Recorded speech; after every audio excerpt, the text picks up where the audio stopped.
In this 5-minute tutorial, I'm going to show you guys how to easily drain one of these ocean monuments. This will work in Java or Bedrock Edition.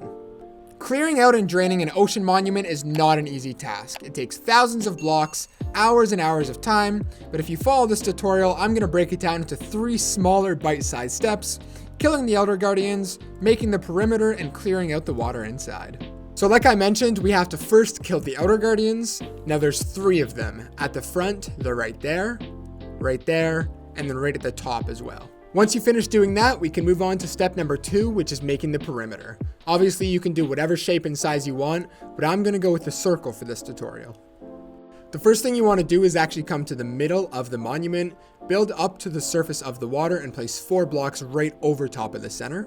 And now to get started working on the circle, the first thing you wanna do is have sticks going out from every single side of these blocks that we've just placed down. And then what we're gonna do is connect the circle to the end of all of those sticks. Of course, you can make the circle any size. I'm gonna go with the schematic shown on screen right now. So I'm gonna copy that. For mine, I have to go about 50 blocks in every single direction. Now that you have that built out, what you wanna do is again follow the schematic and make a circle outline of the entire thing on the top layer of water. Whoa, time lapse. Woo. Now once you've finished it, make sure it's fully covering the monument and it's not covered in any of the corners or edges. Now for the area inside of your perimeter, you're going to want to go into the water and clear out all of the kelp and all of the seagrass. Trust me, this is going to save us a lot of time later. Perfect, there you go. As you can see, I've removed all of the seagrass and kelp from inside of my perimeter, and now we can finally get started on the actual wall. Now this part's pretty straightforward. All you really have to do is take any gravity blocks, so like sand or gravel, go up to your perimeter and click and hold down on the side. The blocks are going to fall all the way down. Once they stack up to the water, move on to the next spot and just make a massive wall outline. Now if you haven't noticed, this is going to take a lot of blocks. So if you don't want to have to go around mining thousands of sand or gravel, go to the video on screen right now. I have a really good duper for those blocks.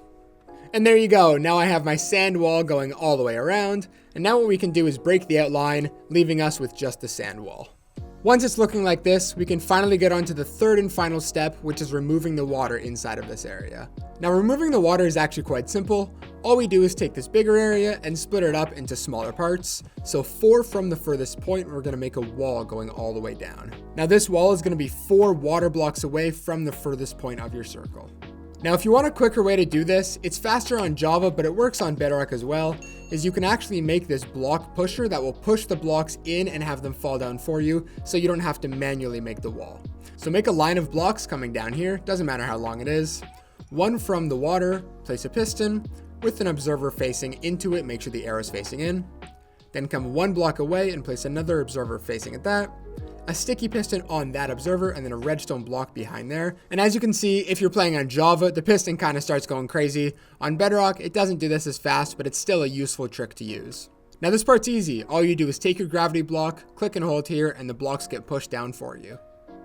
Now that we have the wall built, we can do one of 2 things. We can either drain the water inside of the area first and then make the next wall, or we can just make all of the walls right now and then drain the water. I like that more, so I'm gonna make all the walls going across first. After you finish building all the walls, it should look like this. Now to clear out the water, I recommend getting as many sponges as possible, as well as a hoe to break them quicker.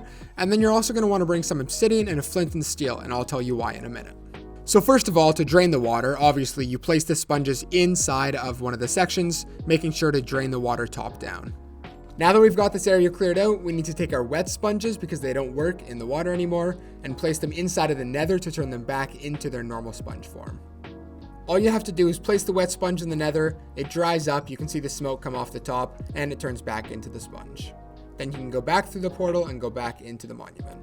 Now that you've got that one area cleared out, you're going to want to copy that same process for the entire thing. And there we go. As you can see, all of the water is cleared out. Now we can break our nether portal and start removing the gravel walls. All you have to do to remove the walls is come to the bottom, place a torch underneath, and obviously all of the blocks are going to fall and be broken by the torch. It gets really satisfying when you place a bunch in a row and you see all the blocks falling too. Oh yeah, one more thing. Make sure you don't have any water inside of the monument as well. And there you go, you now have your fully drained out monument. Now of course you can do whatever you want with this. I just flattened out the area, but you can change the walls, you can make them glass, concrete, whatever you want to do. But that's all for today. If you enjoyed, make sure to leave a like and subscribe, and I'll catch you guys in the next one. BlazedMC out.